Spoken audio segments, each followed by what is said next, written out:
مولا کائنات حضرت علی بن ابی طالب علیہ الصلوۃ والسلام کی جن کی شہادت اسی عظیم مہینے میں واقع ہوئی ہے کہ جس کے متعلق رسول اللہ صلی اللہ علیہ وآلہ وسلم نے خطبہ شعبانیہ میں بھی اشارہ کیا ہے. دو جگہ پہ ہم مولا کی بات کو آپ کے لیے کوٹ کریں گے، نقل کریں گے. ایک خود امام علی فرماتے ہیں کہ علیکم بکتاب اللہ من عمل بہ سبق، تمہارے اوپر ضروری ہے کہ اس کتاب کی طرف رجوع کرو. تمہارے اوپر ضروری ہے کہ اس کتاب کی طرف رجوع کرو، یعنی اس کی طرف جاؤ. رجوع یعنی غور و فکر کرو. کیوں؟ من عمل بہ سبقہ، جو اس پہ عمل کرے گا سبقت حاصل کر لے گا، وہ آگے بڑھ جائے گا.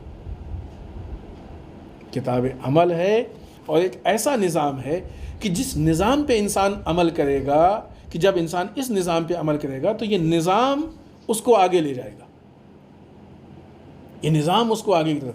دوسری جگہ خود مولا کائنات کی وہ مشہور وصیت کی جو ضربت لگنے کے بعد مولا کائنات نے یہ وصیت کی تھی، اور اس وصیت میں جہاں بہت ساری چیزیں امام علی نے نقل کی ہیں، وہ کچھ جملے ہیں جس میں اللہ اللہ کر کے آپ نے باتوں کو نقل کی، جس میں مثلا خانہ کعبہ کو تنہا نہ چھوڑو، بہت ساری چیزیں ہیں. اس میں سے ایک بات آپ نے قرآن مجید سے متعلق ذکر کی ہے. اللہ اللہ، دیکھو قرآن کو تنہا مت چھوڑنا، ایسا نہ ہو کہ دوسری قومیں اس پہ عمل کر کے تم سے آگے نکل جائیں.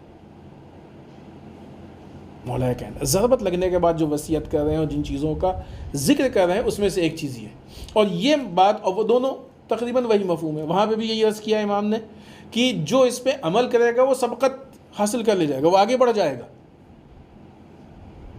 اور یہاں پہ بھی کیا، ایسا نہ ہو تو قرآن مجید کو مت چھوڑنا، ایسا نہ ہو کہ دوسری قومیں اس پہ عمل کر کے تم سے آگے نکل جائے. لہٰذا دو چیزیں ہیں قرآن مجید کے عمل کو لے کے.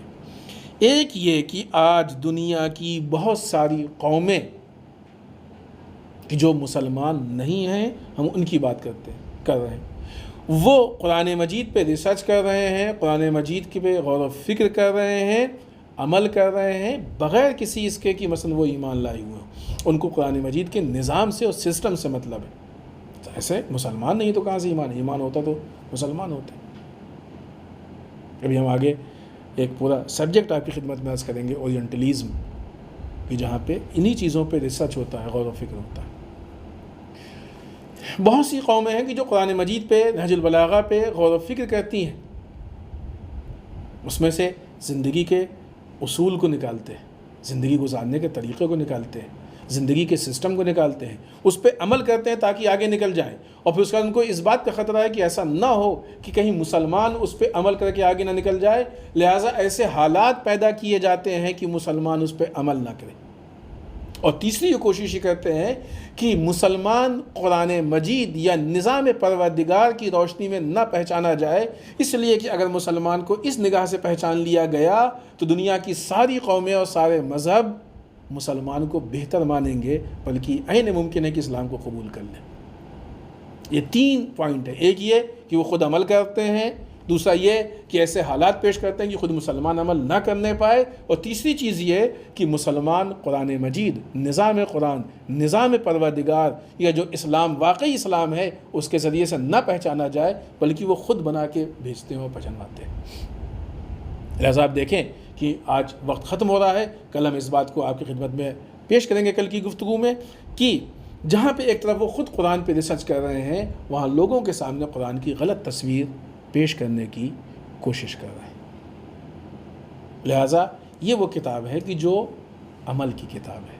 مولا کائنات نے حکم دیا ہے ہم کو، وصیت میں کہا ہے ہم سے کہ کتاب عمل، ایسا نہ ہو کہ دوسری قومیں اس پہ عمل کر کے سبقت کر لے جائے، ایسا نہ ہو کہ دوسری قومیں اس پہ عمل کریں اور آگے چلی جائے.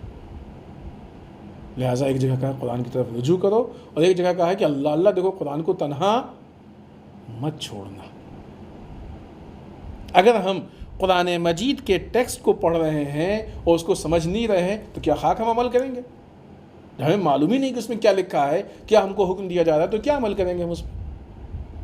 عمل کرنے کے لیے سمجھنا ضروری ہے. بغیر سمجھے ہم کسی چیز پہ کیسے عمل کر سکتے ہیں؟ لہٰذا آپ دیکھیں تو جہاں کثرت کے ساتھ قرآن مجید کی تلاوت ہوتی ہے، وہیں پہ قرآن کے سمجھنے کے لیے ہم اس سے بہت دور ہیں، جس کو خود قرآن مجید نے کہا ہے کہ ہمارے دلوں میں تالے لگے ہوئے ہیں، اس لیے ہم نہیں سمجھ رہے ہیں۔ والسلام علیکم ورحمۃ اللہ وبرکاتہ۔